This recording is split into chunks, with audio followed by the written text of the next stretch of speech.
Welcome to another edition of Keeping Up with Kennedy.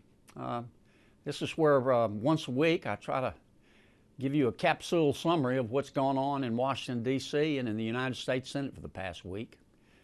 We've had good days this week and we've had bad days, but we hadn't had a dull day. I'll tell you one of the good things that happened. The President gave his State of the Union speech. No reasonable person could have walked out of the House chamber and not believe that the President did a good job. He talked about very important issues for the American people. He talked about the need for low taxes, fewer regulations, better infrastructure. He talked about the need for an educated workforce, and he talked about how he was going to deliver those things. I for one, was impressed. I was especially moved by his tribute to Chief Petty Officer Owens and his recognition of Mrs. Owens, who was in the gallery. If you didn't tear up after seeing that, you don't have blood coursing through your veins. Also this week, we confirmed Dr. Ben Carson to be Secretary of the Housing and Urban Development.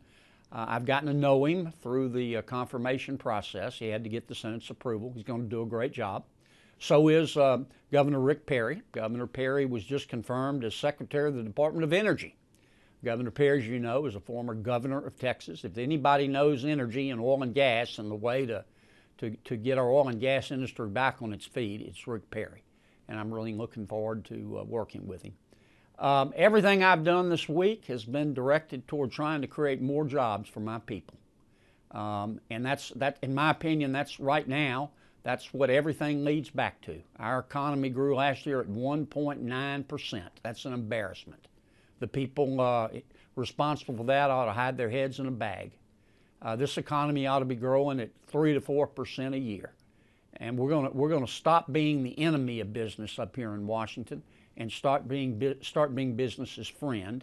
And that's my motivating force in every piece of legislation I propose or I vote on. Let me hear from you. Give me your thoughts, your ideas, your criticisms. I work for you. I consider it a great, great honor, and I'm not going to let you down. Have a great weekend and have a great next week.